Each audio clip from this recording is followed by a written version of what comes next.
नमस्कार दोस्तों, self made tutorial में एक बार फिर से आपका अभिवादन करती हूँ। आज के लेक्चर सीरीज़ में मैं शुरू कर रही हूँ मुगल वंश। इसके पहले आप देख रहे थे लेक्चर सल्तनत वंश का। सल्तनत वंश जैसे कि कुतुबुद्दीन ऐबक, इल्तुतमिश, अलाउद्दीन खिलजी, मोहम्मद बिन तुगलक, ये कुछ सल्तनत काल के प्रसिद्ध शासक थे। तो बाबर मैं शुरू करूंगी। इससे पहले बताना चाहूँगी, मैं जो भी विद्यार्थी अगर पहली बार इस वीडियो को देख रहे हैं या इस लेक्चर को देख रहे हैं तो उन्हें समझ में आना चाहिए कि बाबर का पोजीशन क्या है मध्यकालीन इतिहास में, या कैसे मध्यकालीन इतिहास में मुग़ल काल कब से शुरू होता है, इसके बारे में। तो मैं फिर से एक बार बता देती हूँ। मध्यकालीन इतिहास को दो भागों में बांटा गया है, या ये कहें मध्यकाल का अवधि कब से कब तक आता है। तो मध्यकाल की अवधि आता है 1206 ईस्वी से 1707 ईस्वी तक, टोटल मध्यकाल की अवधि। अब उसमें भी मध्यकाल को दो भागों में बांटा गया है, सल्तनत काल और मुगल काल। सल्तनत काल कब से? 1206 ईस्वी से, यानी जब से कुतुबुद्दीन ऐबक गद्दी पे बैठता है, 1526 ईस्वी तक। और फिर मुगल काल 1526 ईस्वी से शुरू होता है और लास्ट कब होता है? औरंगजेब की मृत्यु के बाद, यानी 1707 ईस्वी तक। तो आपको ये सारे डाउट्स क्लियर हुए? तो वहीं हम शुरू करने वाले हैं बाबर की जीवनी तथा उपलब्धियाँ, life and achievement of Babur. मैं आपको बता दूं कि मुगल वंश का संस्थापक जो था वो था बाबर। बाबर काबुल से आया था, पश्चिम से, और उसने भारत में मुगल वंश की स्थापना की। तो आप जब इस लेक्चर सीरीज को देखेंगे, सुनेंगे, तो आपको ये नॉलेज होगा कि बाबर क्या अचानक से भारत में आ गया था। बाबर ने के समय की लड़ी गई मुख्य सबसे प्रसिद्ध युद्ध कौन कौन से थे, वह कितने वर्षों तक शासन किया, अपना साम्राज्य विस्तार कैसे किया, उसका उत्तराधिकारी कौन था, इन सब तथ्यों पर प्रकाश इस लेक्चर सीरीज में डाला जाएगा। बस आप बने रहे साथ में। अब हम शुरू करते हैं बाबर की जीवनी तथा उपलब्धियाँ। जैसे उसका कार्यकाल कब से कब तक था बाबर का, यहाँ मैं लिखना भूल गई हूँ, लेकिन आप लिख लीजिएगा ब्रैकेट में करके कि 1526 से 1530, यानी कुल 4 सालों तक वो भारत पर अपना अधिकार जमाए रखा। 1530 ईस्वी में उसकी मृत्यु हो जाती है। चलिए, बाबर जो था मुगल वंश का संस्थापक था। उसने दिल्ली में मुगल वंश की स्थापना की थी। मुगल वंश का संस्थापक कौन था? बाबर। उसका पूरा नाम जहीरुद्दीन मुहम्मद बाबर था। उसका जन्म कब हुआ था? 14 फरवरी 1483 को मध्य एशिया के छोटे से प्रदेश फरगना में हुआ था। फरगना का रहने वाला था वो। उसके पिता का नाम था उमर शेख मिर्जा और माता का नाम था कुतलुग निगार खानम। अब एक बात और भी बताऊं कि इसका जो संबंध है वो पिता की तरफ से और माता की तरफ से जिन आक्रमणकारियों के साथ संबंध है वो इतिहास के पन्नों में बहुत ही महत्वपूर्ण और बहादुर थे। तो जैसे कि बाबर पिता की तरफ से तैमूर लंग वंश की 5वीं पीढ़ी में और माता की ओर से चंगेज खां के 14वीं पीढ़ी में से था। इस तरह से बाबर के धमनियों में 2 महान नेताओं का खून दौड़ रहा था, और इस तरह से बाबर के चरित्र में मंगोलों की क्रूरता और तुर्कों की योग्यता एक साथ साहस का अद्वितीय समौता, या एक है कि एक साथ दौड़ रहा था। दोनों का खून उसके रगों में एक साथ दौड़ रहा था। तो आप तो समझ में आ गया माता पिता, उनका पोजीशन कहाँ का रहने वाला था, वो तुर्की का रहने वाला था, काबुल। अब हम देखते हैं कि वो बचपन में ही उसके सर से पिता का साया उठ गया 12 वर्ष की उम्र में। और जब पिता की मृत्यु के बाद 8 जून 1494 को फरगना का उत्तराधिकारी घोषित हुआ। और इस तरह से बाबर को जो इतनी कम उम्र में फरगना का राज जो मिला वो फूलों के सेज के बदले कांटों का ताज साबित हुआ, क्योंकि उसके बहुत सारे विरोधी थे, बहुत सारे दुश्मन थे, क्योंकि असमय पिता की मृत्यु हो गई थी। इस कारण से सारे संबंधियों के गिद नज़र जो थे उसके फरगना पर लगा हुआ था, और इस तरह से उसके पिता की मृत्यु के साथ ही बाबर के विद्रोही जो थे फरगना पर आक्रमण कर दिए। लेकिन बाबर भी था बहुत ही धैर्यवान और शक्तिशाली। उसने इस आक्रमण को साहस और धैर्य के साथ विफल कर दिया और फरगना का प्रबंध व्यवस्था संभाल कर प्रजा के बीच काफ़ी लोकप्रिय हो गया। अब हम देखते हैं, एक बात और आपको बता दूं, जैसे यह काबुल विजय है, काबुल विजय शुरू होने से पहले फरगना पर जो अपना वो अधिकार किया था, तो उस समय उसके बीच के कुछ समय जो था, 1494 में गद्दी पे बैठा, 1504 के बीच तक, 94 या कहे कि 96 से लेकर 1504 के बीच का समय जो था बहुत ही उथल पुथल उतार चढ़ाव वाला समय रहा। कभी उसके हाथ से साम्राज्य गया तो कभी आया, इस तरह से कभी कभी ऐसा समय भी आया कि उसके हाथ में कोई साम्राज्य नहीं था, कोई राज्य उसके अधीन नहीं था, वो खानाबदोश था, इधर उधर भटक कर अपना समय व्यतीत कर रहा था। इन सब की जानकारी इस पैराग्राफ के अंतर्गत आपको मिल जाएगी। बहुत बारीकी से आप ध्यान रखिएगा इसका। ये तो बात तो सत्य है कि बाबर एक महत्वाकांक्षी होता है कि जिसकी इच्छाएं बहुत होती हैं, वो बहुत कुछ हासिल करना चाहता है जिंदगी में, वही व्यक्ति था। इस तरह से फरगना की छोटी सी रियासत पाकर वो संतुष्ट नहीं था, इसीलिए उसने 1496 ईस्वी में तैमूर की राजधानी समरकंद पर आक्रमण किया। तैमूर तो आप जानते ही हैं, तैमूर जो पिता की तरफ से 5वां वंशज तैमूर का था, तो समरकंद पर तैमूर का अधिकार था। उसने समरकंद पर आक्रमण किया, परंतु असफल रहा। फिर 1497 में समरकंद पर पुनः अधिकार हो गया। एक बार तो 96 में असफल रहा, 97 में अधिकार कर लिया। और इस तरह से जब 100 दिन ही वहाँ पे शासन किया, कहाँ पे किया? समरकंद पे। समरकंद पे अभी 100 दिन ही उसका शासन काल पूरा हुआ था, तो उसे खबर मिली कि फरगना में विद्रोह हुआ, और इस विद्रोह को शांत करने के लिए वो आया फरगना। वहाँ एक सैबानी खान नामक एक व्यक्ति था, उसने विद्रोह कर दिया था। लेकिन वो आया विद्रोह शांत करने के लिए, तो उससे पहले ही सैबानी खान ने फरगना पर अधिकार कर लिया। इस प्रकार बाबरनामा ग्रंथ है, किसके द्वारा लिखा गया है? बाबर के द्वारा। इस बात का जिक्र स्वयं बाबर ने अपने ग्रंथ बाबरनामा में किया है कि फरगना के लिए मैंने समरकंद को खोया और एक को पाए बिना दूसरे को खो दिया।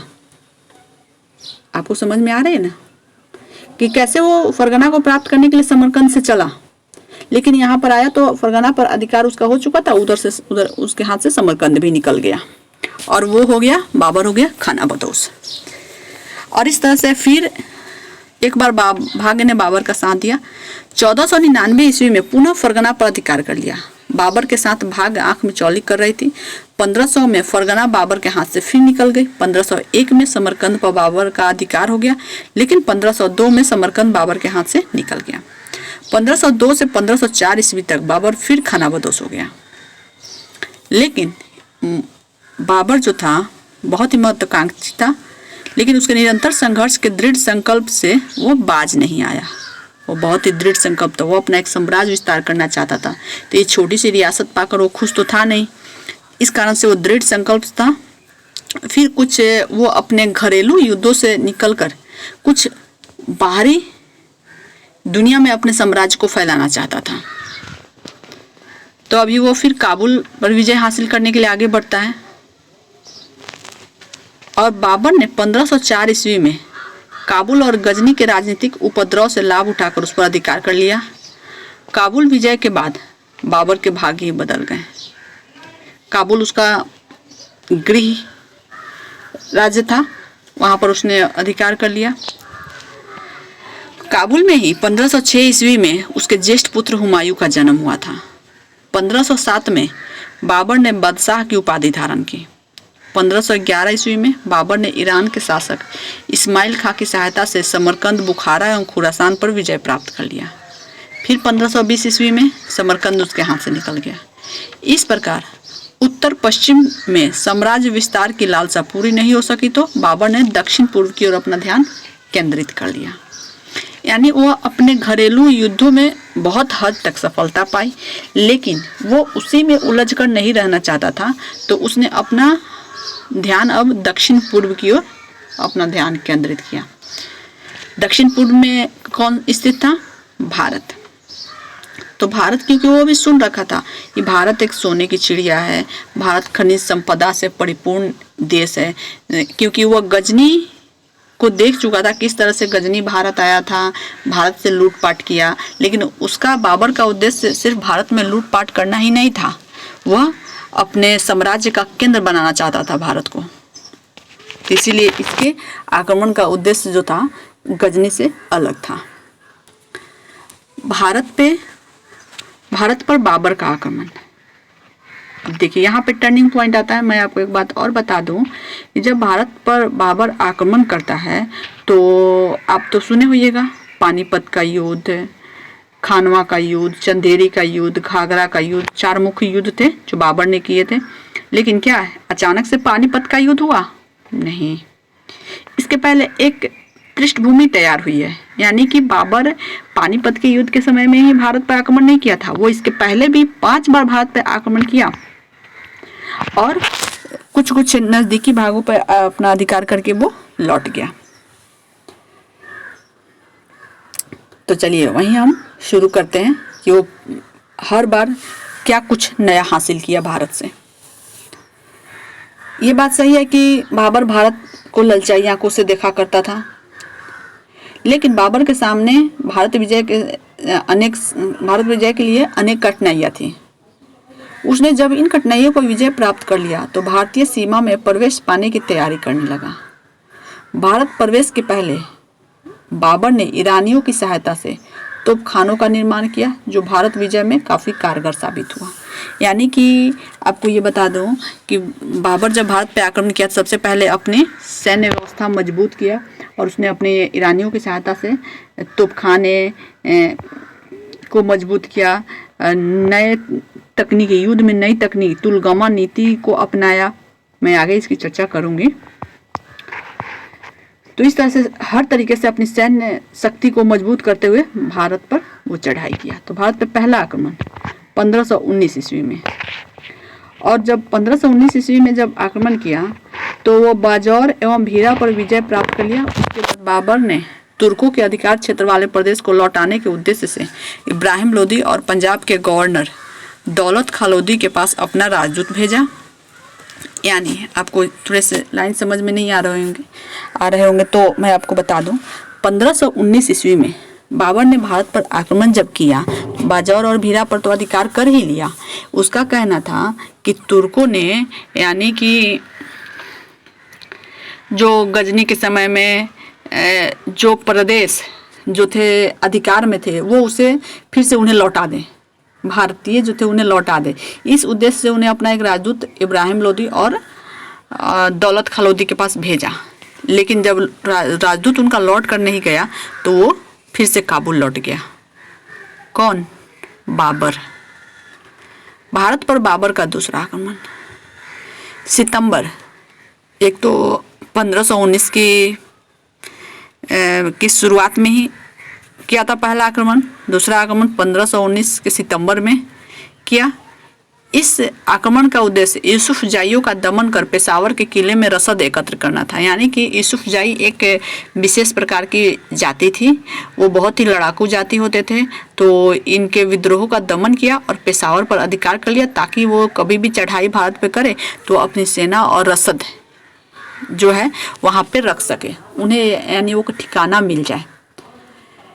किंतु ऐसे मौके पर बदखसा में विद्रोह की सूचना पाकर भारत विजय का सपना त्याग कर फिर से काबुल लौट गया। भारत पर बाबर का तीसरा आक्रमण। भारत पर बाबर का तीसरा आक्रमण 1526 में हुआ। उसने बाजौर, भीरा और सियालकोट के साथ सैयदपुर पर भी अधिकार कर लिया, और इस बीच बाबर को सूचना मिली कि कंधार में अशांति फैल गई है। अतः उसने शाह बेग और अरगुन को सबक सिखाने के उद्देश्य से तीसरी बार काबुल लौट गया। उसने कंधार पर विजय पाकर उसे अपने पुत्र कमरान को सौंप दिया। इस तरह से कंधार पर भी विजय प्राप्त किया। वो 1520 ईस्वी तक सियालकोट और सैयदपुर और भीरा पर भी अधिकार कर लिया। भारत पर बाबर का चौथा आक्रमण। बाबर ने अफगानिस्तान पर अधिकार कर 1524 ईस्वी में भारत पर चौथा आक्रमण करने का प्रयास किया है। इस बार आक्रमण करने का निमंत्रण भारत के ही असंतुष्ट सम्राटों द्वारा मिला था।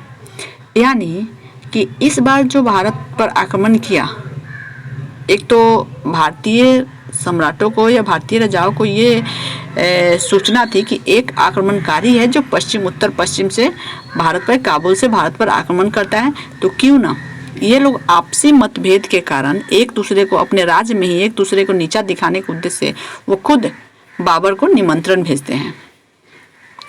लेकिन सुल्तान इब्राहिम लोदी ने उनके आशा पर पानी फेर दिया।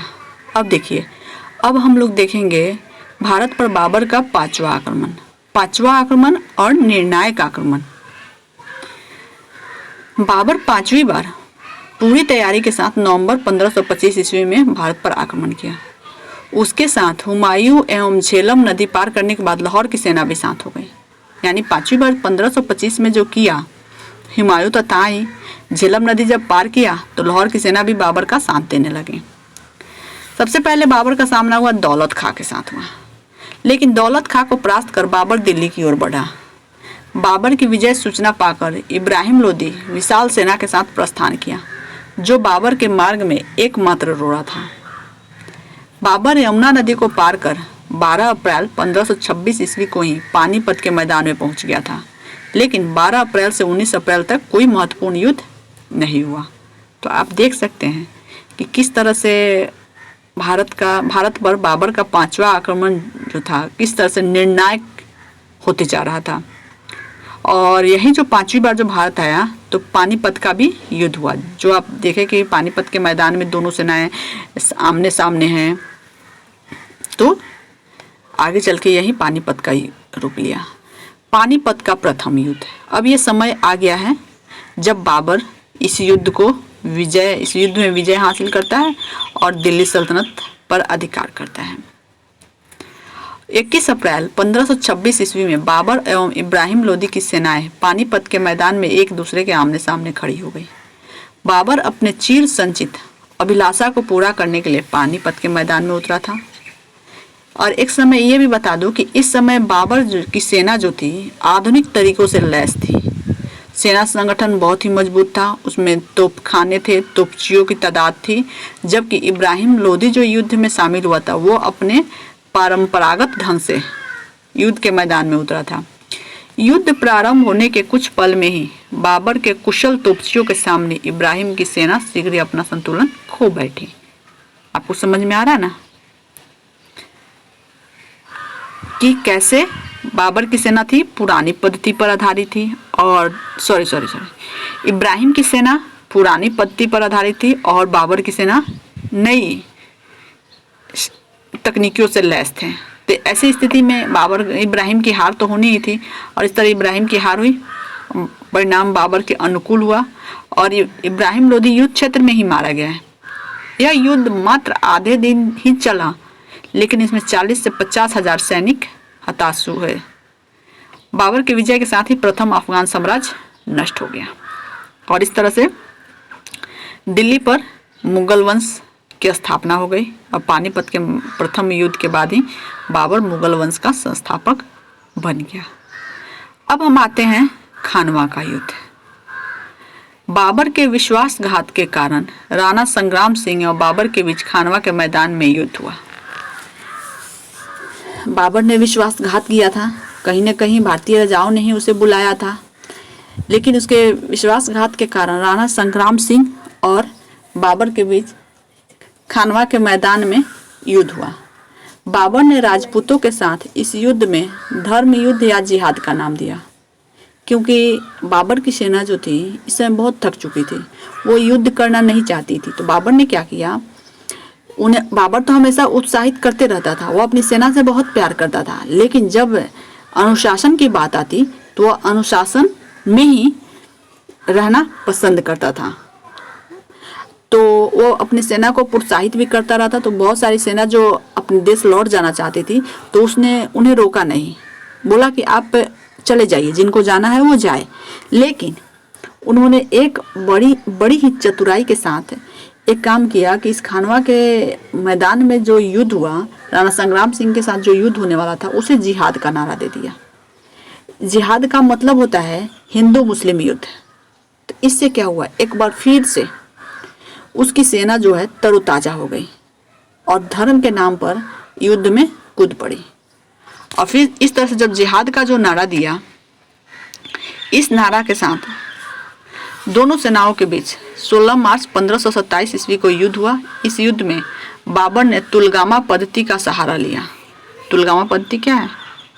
एक सैन्य प्रणाली है जिसके कारण राणा संग्राम सिंह पराजित होकर मैदान छोड़कर भाग गया और खानवा विजय के बाद बाबर ने गाजी की उपाधि धारण की। 1507 में उसने बादशाह की उपाधि धारण की थी और 1527 ईस्वी में खानवा विजय के बाद उसने क्या की, गाजी की उपाधि धारण की। ओके, अब हम चलते हैं चंदेरी के युद्ध। 29 जनवरी 1528 ईस्वी को बाबर चंदेरी के शासक मेदिनी राय को पराजित कर चंदेरी पर अधिकार कर लिया। चंदेरी का राज्य सामरिक और व्यापारिक दृष्टि से महत्वपूर्ण था।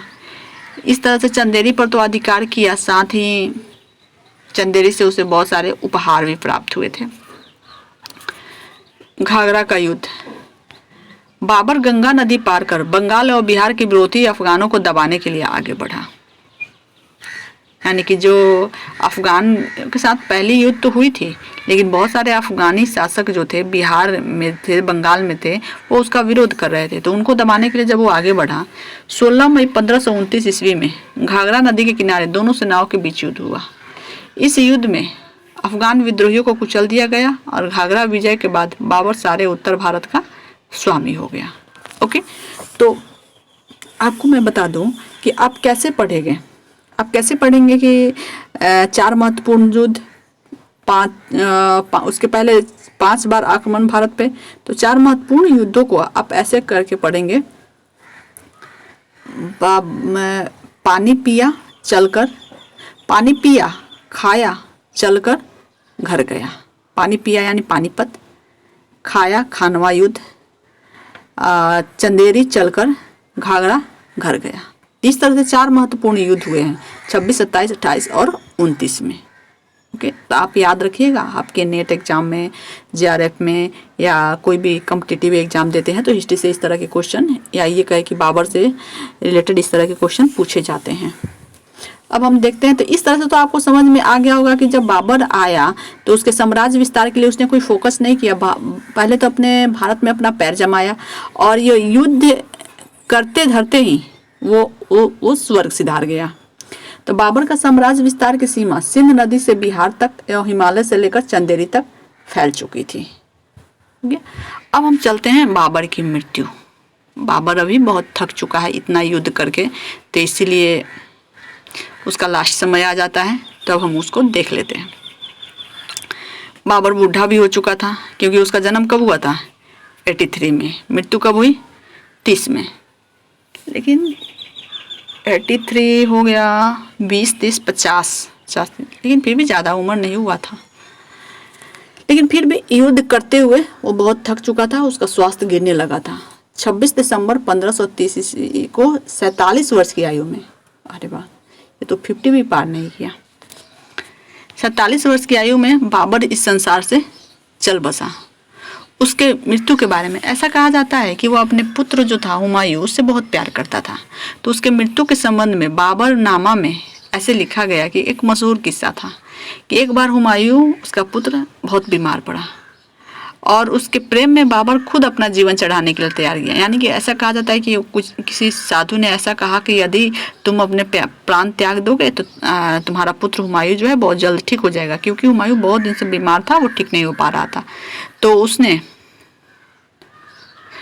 कि बशर्ते कि वो उसका पुत्र अच्छा हो जाए, उसने अपना प्राण त्यागना सुनिश्चित किया और इस प्रकार हुमायूं अच्छा हो गया। और इस घटना के कुछ ही दिन बाद बाबर की मृत्यु हो गई। बाबर को आगरा के आराम बाग में दफनाया गया, लेकिन बाद में उसकी पत्नी के आग्रह पर काबुल में दफनाया गया। काबुल जहां उसका पैतृक राज्य था, जिसका निर्माण बाबर ने अपने जीवन काल में ही किया था। काबुल का उद्यान का निर्माण बाबर ने किया था। ओके, तो आप देख गए कि एकदम शुरुआत से ही बाबर किस तरह से युद्धों में उलझा हुआ है, अपने धैर्य, अपनी कर्मठता का परिचय देते हुए आगे बढ़ता है और वो भारत जैसे एक विशाल साम्राज्य का सम्राट बनता है, साम्राज्य का विस्तार करता है और किस तरह से वहाँ पे अपनी सत्ता यानी मुगल वंश स्थापित करता है। अब थोड़ा सा मूल्यांकन कर लेते हैं। मूल्यांकन तो खैर आप भी अपने शब्दों में लिख सकते हैं। एक महान चरित्र का व्यक्ति था ही, वो उच्च कोटि का साहित्यकार, कला प्रेमी, प्रकृति का पुजारी था। वह एक प्रशंसनीय घुड़सवार, सुंदर निशानेबाज, अच्छा तलवारबाज और एक कुशल शिकारी था। वो फारसी, अरबी एवं तुर्की भाषा का अच्छा ज्ञाता था। उसने अनेक बागों, जलाशयों एवं पुलों का निर्माण करवाया था। व्यक्तिगत जीवन में बाबर इस्लाम धर्म का पक्का अनुयायी था। ऐसा नहीं कि वो मुस्लिम धर्म को नहीं मानता, मुस्लिम धर्म को मानता था, लेकिन वह सुन्नी धर्म को मानता था, लेकिन वह गैर मुसलमानों के प्रति सहिष्णु था। यानी किसी हिंदू के प्रति ऐसा नहीं कि वो दुर्व्यवहार करता, उनके साथ भी अच्छा व्यवहार करता था। अब सभी धर्मों को एक समान मानता था। इस तरह से कहें तो बाबर एक अच्छे चरित्र और एक कर्मठ और कुशल प्रशासक भी था। ओके, तो आप हमें ज़रूर बताएं कि आपको ये वीडियो कैसा लगा। वीडियो अच्छा लगा हो तो ज़्यादा से ज़्यादा लाइक करें, अपने दोस्तों को भी शेयर करें। एग्ज़ाम सर पे हैं, इस लॉकडाउन के कारण बहुत सारे ऐसे सिलेबस कंप्लीट नहीं हुए हैं, तो हिस्ट्री ऑनर्स के सिलेबस में ये टॉपिक शामिल किया गया है। तो जितने बिहार की यूनिवर्सिटी है, जैसे कि LNMU है, BRBU है, तो आप सिलेबस पढ़िए और जैसे जैसे सिलेबस में ये शामिल किया गया है वैसे आप शामिल, जैसे किसी यूनिवर्सिटी में ये पार्ट 2 में शामिल है, ऑनर्स पेपर के पार्ट 2 में, किसी में ये पार्ट 1 में है, किसी में पार्ट 3 में है। तो जैसे भी हो आप ये टॉपिक को अच्छे से पढ़ लीजिए। अगर आपको वीडियो अच्छा लगा हो लाइक करें, अपने चैनल को सब्सक्राइब नहीं किया जल्द से जल्द सब्सक्राइब कर लें, क्योंकि सल्तनत और मुग़ल काल से कोई भी टॉपिक चैनल पर छूटेगा नहीं। आप फॉलो करते रहिए, देखते रहिए और साथ देते रहिए। और बहुत जल्द मैं हुमायूं का लेकर आऊँगी, हुमायूं के अचीवमेंट यानी उपलब्धियाँ लेकर आऊँगी। आप उसके लिए चैनल को सब्सक्राइब करना न भूलें। धन्यवाद।